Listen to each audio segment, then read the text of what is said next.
క్రీస్తునందున్న పరిశుద్ధులందరికీ ప్రభువైన క్రీస్తు నామంలో శుభాభివందనాలు. దేవుని ప్రేమ ఆధ్యాత్మిక కార్యక్రమానికి స్వాగతం. మే 29 కొరకు సిహెచ్ స్పర్జన్ గారు వ్రాసిన ధ్యానం చదువుతున్నాను, వినండి.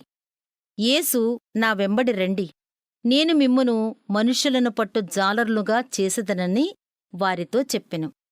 మార్కు సువార్త 1వ అధ్యాయం 17వ వచనం. యేసును మనం వెంబడిస్తేనే మన హృదయవాంఛ తీరి నిజంగా మన తోటి మనుషులకు ప్రయోజనకరమైన వారంగా ఉంటాం. మనం యేసు కోసం మనుషులను పట్టే జాలరులుగా ఉండి జయం పొందితే ఎంత బాగుంటుంది. ఆత్మలను సంపాదించటానికి మన జీవితాలను త్యాగం చేస్తాం. అయితే మనం ఒక రకమైన శోధనకు గురై యేసు ఎన్నడూ ఉపయోగించని పద్ధతులను మనం ఉపయోగించటానికి ప్రయత్నం చేస్తాం. శత్రువిచ్చే సలహాకు మనం లొంగిపోయామా? మన నీళ్లలో వలల వేసి గాలించినా ఒక్క చేపను కూడా పట్టలేం.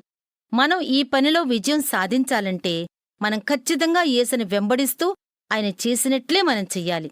ప్రజల్లో గొప్ప ఆసక్తిని రేకెత్తించే పద్ధతులు, వినోదభరితమైన కార్యక్రమాలు, ఇలాంటివన్నీ యేసు పద్ధతికి సరితూగుతాయా?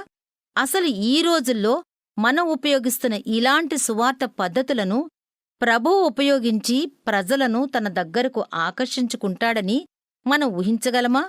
సువార్త సాంప్రదాయ విరుద్ధమైన ఈ కొత్త పద్ధతుల మూలంగా కలిగే ప్రతిఫలం ఏమిటి? ఆ మహాదినంలో యేసు మన క్రియలకు తగిన జీతం ఇవ్వాలనుకున్నప్పుడు వీటి మూలంగా కలిగే ప్రతిఫలం ఏమీ ఉండదు. మన యజమానుడు ఎలా చేశాడో మనం కూడా అలాగే బోధ చేయాలి. అలా చేసినప్పుడే ఆత్మలు రక్షించబడతాయి. ప్రభువు బోధించని విశ్వాస సత్యాన్ని మనం బోధించాలి. సంపూర్ణమైన ఉచితమైన కృపా సువార్తను మనం ప్రకటించాలి. ఆత్మలను పట్టే వల అదే. ప్రభువులాంటి మృదుత్వంతోనూ ధైర్యంతోనూ ప్రేమతోనూ మనం బోధించాలి. మానవ హృదయాలను ప్రభువు సన్నిధికి నడిపించే విజయరహస్యం ఇదే.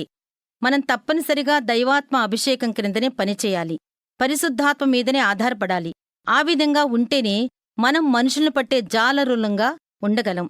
ఆయనకు ముందుగా పరిగెత్తకుండా, ఆయనకు దూరంగా వెళ్ళిపోకుండా ఆయనను వెంబడించేవారంగా ఉంటాం. దేవుని ప్రేమ ఆధ్యాత్మిక కార్యక్రమాన్ని చివరి వరకు వీక్షించిన శ్రోతలందరికీ మా హృదయపూర్వక వందనాలు. తిరిగి మరలా రేపటి ఉదయకాల సమయంలో కలుసుకుందాం. అంతవరకు సెలవు.